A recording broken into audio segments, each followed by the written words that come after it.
because it was India that, when I was a student here, long before practically all of you were born, made me understand that there could be such a thing as being an organizer. You know, that there, because of being able to walk through the villages with the follower of Vinobabade, and because of the tradition of organizing that was here, I deeply absorbed that. And the other thing that India did inadvertently was keep me from marrying the wrong man, which was why I came in the first place. I was engaged in trying not to get married. I must say he was a very nice man, and he remained my friend for life. But he was, oh, you haven't heard any of this, is that? Okay. Well, how can I symbolize what the problem was? Let's see, I was about to become a vegetarian, and he loved to hunt. So I deeply appreciate the role that India has played in my life, and my oldest friends are here. And I think maybe, is Devaki Jain here yet? She really literally is my oldest friend. We met then. And Lakshmi Jain, who, her husband, who perhaps many of you know, I mean, this is the first time that I've come back to India without Lakshmi. And so I pay tribute to him. Now, I think that it's possible that when I first came to India, in both of our countries, it was unusual for young women and men to actually be friends, whether or not there was any sexual or romantic feeling between them. And now it is possible. It is possible. I mean, in those classrooms where I was, when I was living in Miranda House, there was profound, distracting tension between young women and young men who often had not been in the same room with members of the opposite sex who were not from their families. And many of the professors said to me that this was just not possible. It was not natural. And it would not lend itself to education. When I was a student here, there were still instances of sati that were viewed as chosen or even romantic. The protests against enforced sati were very brave, and of course had already taken place under the British. But some instances were still seen as inevitable, part of the culture, even human nature, because women's identities were so implanted in the men they were married to, and because there was no other way that they could make a living. When I was here, both of our countries viewed some wife-beating as inevitable, even deserved, since wives were supposed to obey their husbands, and men might be justified in physically disciplining their wives. In the United States, too, we had no term for domestic violence yet, which was a term brought up by the women's movement. It was just called life. And the question asked in cases of domestic violence were often, what did she do to deserve it? Or at a minimum, why did she choose him? You know, there must be something wrong with her. When I was here, in both our countries, instances of rape and sexual assault were often tied to what a woman was wearing, or whether or not she had been a virgin, or many other questions that 100% focused on the woman who had been raped, and absolutely not on the rapist. Now that we've studied rapists and not the victim, we've discovered in the United States that the average rapist has raped 14 times. If we otherwise say how many women are raped, it sounds as if 1 in 8 or 1 in however many men is raped. It's just not true. It's a libel on men. And that act of sexual aggression is not a normal part of all men. It's not inevitable. It's an addiction of some men to a version of masculinity that depends on conquering women. even if those women are very young or very old. Rape is not an inevitable part of human nature. It's a compulsion to prove a false superiority to females and may cause the rape even of infants, as it just did in a lethal case here. In fact, it's the reason that most sexual assaults of little boys are not committed by homosexual men, but by heterosexual men. As long as the compulsion to be so-called masculine is sold by the culture, and it is sold, including to persuade men to act against their own self-interest by being wounded and killed in wars that have nothing to do with their own self-defense, then the dependency and helplessness of children will be sexualized and will be a turn-on, a sexual turn-on for some men. I say all this because we are now facing a global epidemic of sex trafficking. That is the deception and enslavement of mostly women and girls, but sometimes young boys too, for sexual purposes. It is even bigger than the global trafficking in enslaved labor, which is also very big, as you know, and it stretches from agricultural fields and domestic work to Guan. What's the name of the town is? Gurgaon. To Gurgaon, right? Where there's also, right. Together, sex and labor trafficking now mean that a larger percentage of this Earth's population are being bought and sold as objects and slaves than was true during the 1800s at the peak of the slave trade. I don't have to tell folks here that the profits from sex trafficking now rival the profits from the global trade in drugs and weapons, and that they are often sold by the same networks. In my own city of New York, you can buy a gun, a woman, or a fix, a drug fix, from the same underground. Women's movements around the world have been fighting this sex trafficking industry for as long as I can remember. Laws and some enforcement of laws against trafficking in children have been the most successful, though even that success has been pathetic. Since the average age of entry into prostitution, trafficked or otherwise, is between 12 and 13 in the United States, and I believe between 9 and 12 in this country, how successful can those laws be? And even if they were, how can one look at an 18-year-old who has been in prostitution since she was 12 and say, because you were 18, I could have offered you an alternative yesterday, I cannot help you today. And in fact, this is what's happening globally, that women and girls are being pulled into the sex trade younger and younger and younger. So we understand that those laws cannot be working. The increasingly young age is partly because of a perception that very young, they're less likely to have AIDS, or most surrealistic of all, that sex with a virgin will cure AIDS.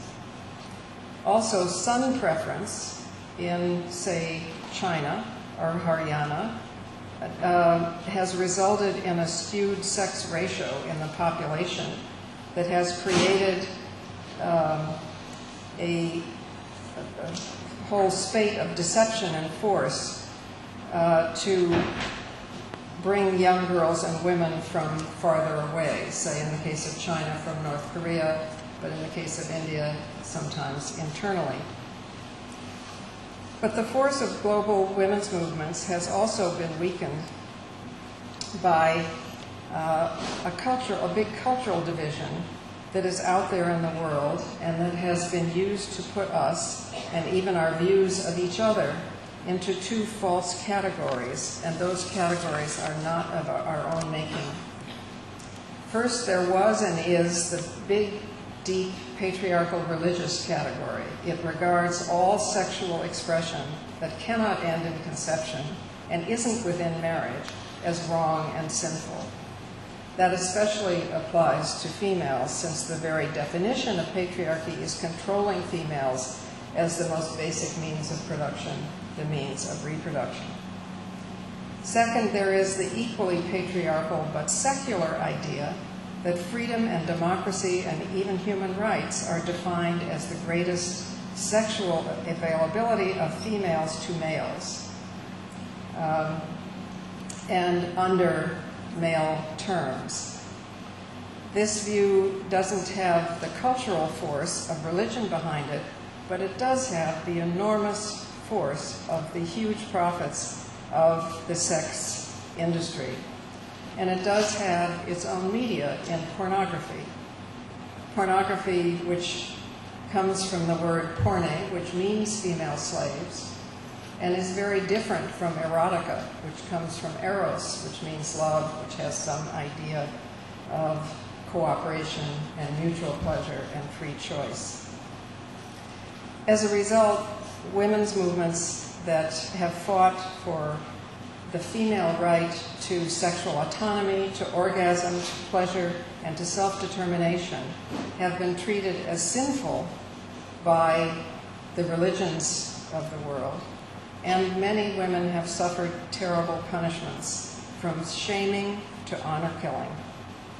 At the same time, women's movements that have fought prostitution and sex trafficking and tried to make clear that pornography is different from erotica, it's as different as rape is from sex, they have been condemned as if they were against sex itself.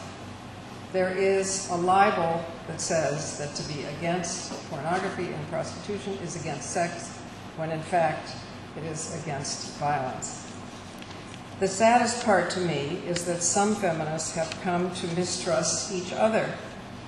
Those inside patriarchal religions, and all religions are patriarchal, including Buddhism, Judaism, though the oldest parts of many religions still have a pre-patriarchal spirituality, from the Sufis to the Kabbalah. But those patriarchal religions include women of faith who have come to feel excluded or even opposed by secular feminists. Meanwhile, some secular feminists have come to feel that unless they support commercialized sex, even legalized prostitution, and sex trafficking as, quote, facilitated migration, unquote, they are opposing a human right as defined by the patriarchal left, and or they will be taking survival sex or even a form of sexual freedom away from at least some prostituted women. But like most polarization of a complex reality, that division is false. Actually, the very idea that there are only two sides to a question itself comes from the false division of human nature into masculine and feminine. We are all human. We all have all human qualities. A third view, which is woman-centered, is emerging. I say this because perhaps you, as I, find it a great relief not to find ourselves locked into division over, a false division over theoretical positions, but actually to be able to come together around reality. And here are the points of agreement, or at least partial agreement. It's hard to find any women's movement activists who think that a prostituted woman should be arrested. Everyone I know of wants to keep the women from being arrested. And of course, such arrests have been the practice of law enforcement, thus strengthening the pimps, the brothel owners, and the traffickers, who can accurately say to women that jail is the only alternative. It's one kind of jail or another, but those are their only alternatives. Second, there is a growing emphasis on presenting women with alternative ways of surviving, of supporting their children, or finding a community of understanding rather than blame. This is not as simple as it sounds. A prostituted woman is often rejected by the biased world around her when she leaves. She has her own Stockholm syndrome to overcome, yet she doesn't even have the dignity of being allowed to say she has, or understood as having a Stockholm syndrome. She has such low self-evaluation that attempting anything else seems impossible. And that's especially true if, like so many, she has been sexually abused as a child and has come to believe she has no other value. And also if she belongs to a group that has been historically prostituted. But it is a tribute, an enormous, moving tribute to the human spirit, both among activists who are brave and prostituted women and children who are brave, that in my country, groups like GEMS, and in yours, groups like Apniak, are seeing women go from objects and self-hatred and despair to self-willed, dignified human beings. It is possible, it is happening now. Third, there is at least the beginning of a recognition that some groups of children and women are more at risk of being prostituted than others. For instance, sexually abused children, runaways, job seekers in another country, groups that are discriminated against for racial and ethnic reasons, low caste groups, the poor.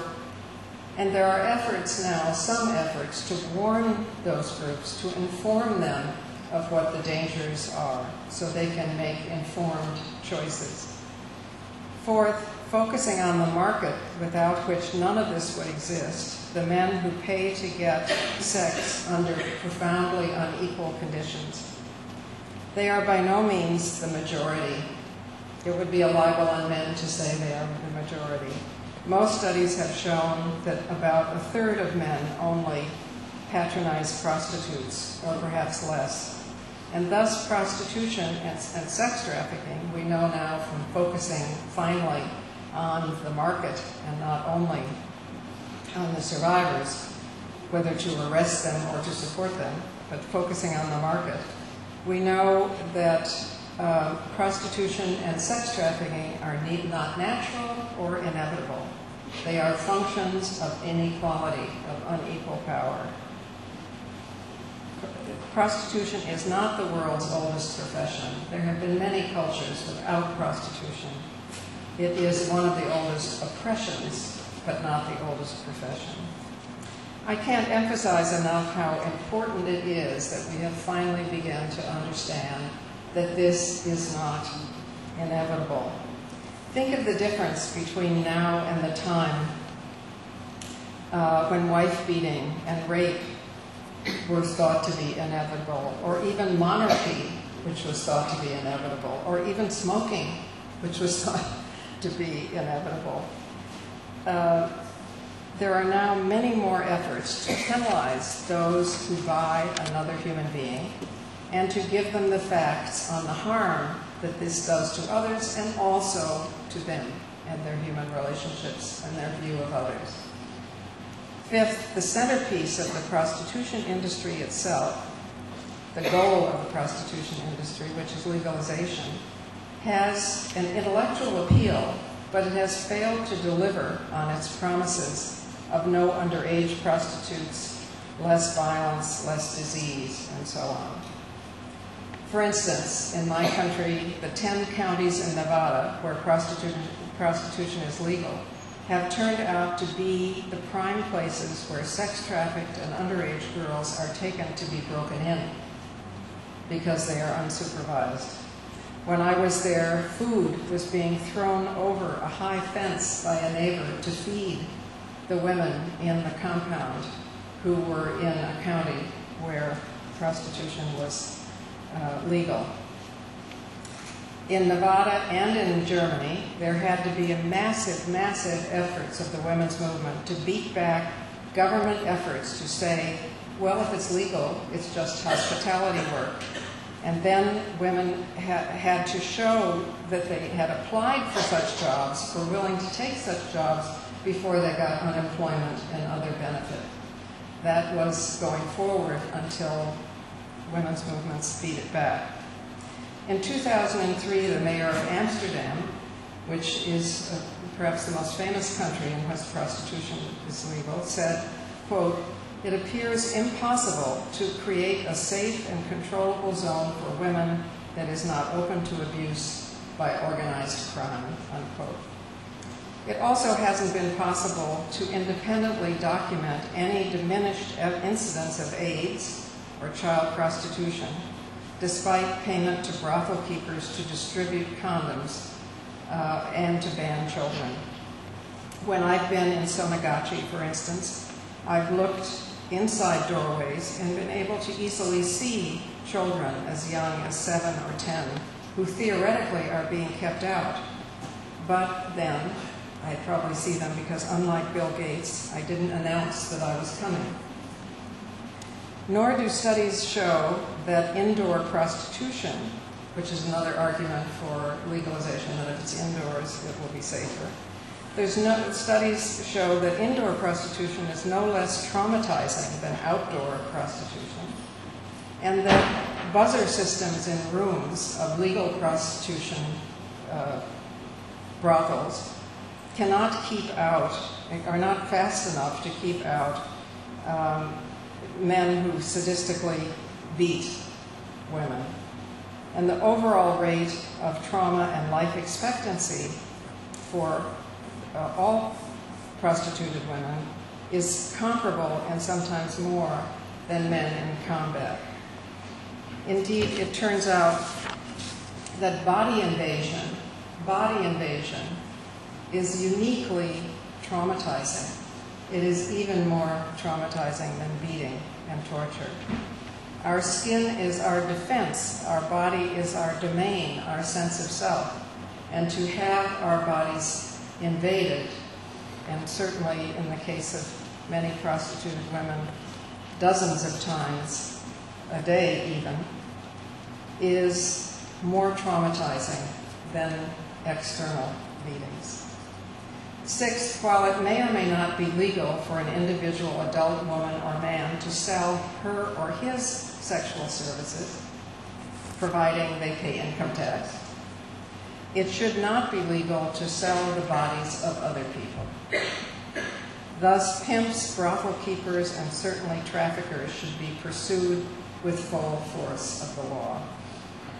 In Sweden, Norway, and other Scandinavian countries, it is not illegal to sell sex, but it is illegal to buy sex. This is not irrational. It is simply a recognition of unequal power, and where there is more power, there is more responsibility. It's crucial that only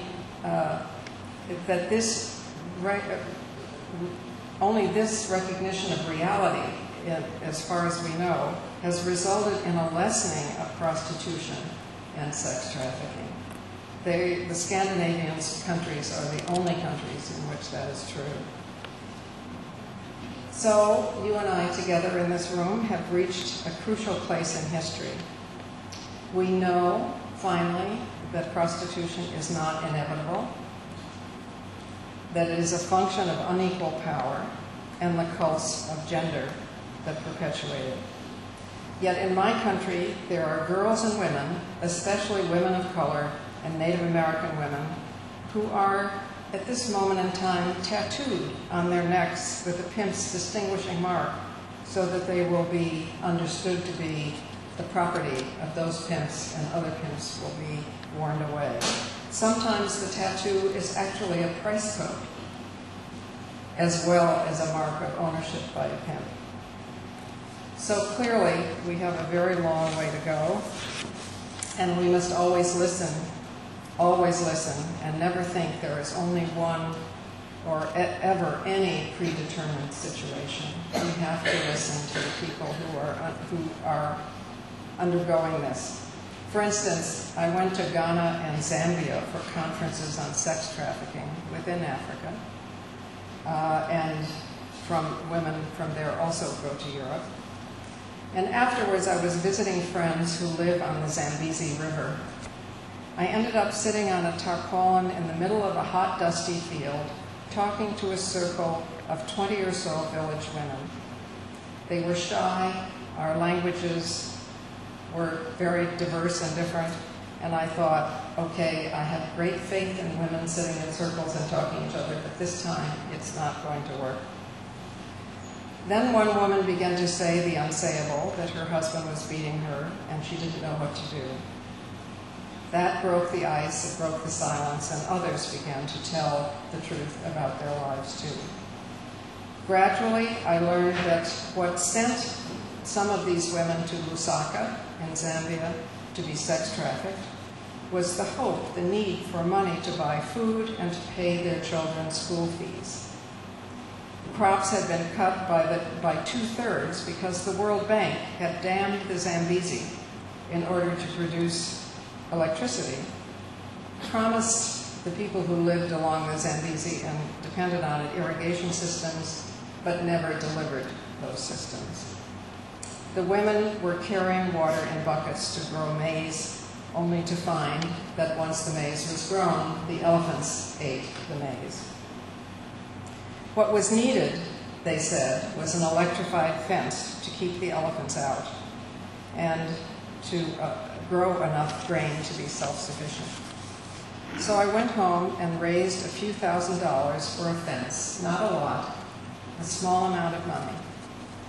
When I went back the next year, the women had pulled up the weeds from many acres of land by hand, very difficult, carried endless buckets of water, and as a result raised a bumper crop of maize, enough for food security for a year and school fees for their children.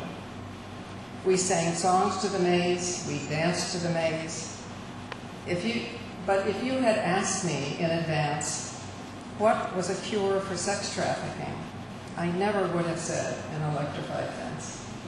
It's part of the reason why we must listen to each other. And listening to each other means also in rooms like these. And we must protect our own and each other's right to self-determined sexual expression. Wherever some groups of women, and this is so important as a root cause of where we are, wherever some groups of women are sexually restricted in order to perpetuate and keep pure a particular race or class or caste, those women are restricted, but it means that the less valuable women are exploited. Everyone loses. Some of the reasons I have faith in change is that I have come to know original cultures, for instance, the 500 or so native tribes that were on my continent before the patriarchal Europeans showed up, and many are still there and are coming back in their cultures. And I've come to know the Kwe and the San in Africa from the original people from whom we all came, according to DNA trails. In those cultures, rape and prostitution were unknown. Indeed, their languages didn't even have words for gender. They didn't indicate he or she. Women and men, people and nature, were linked rather than ranked. Women controlled their own bodies and fertility with herbs and abortifacients and timing, and that way of existing accounts for 95% of human history. What we think of as inevitable gender roles account for less than 5%, and yet that is all we study. We can go back and forward to a time when sexuality was about procreation only if we chose it. Otherwise, it was about mutual pleasure and trust. Sexuality was its own reward and not commercialized, and we can reach that place again together. Thank you.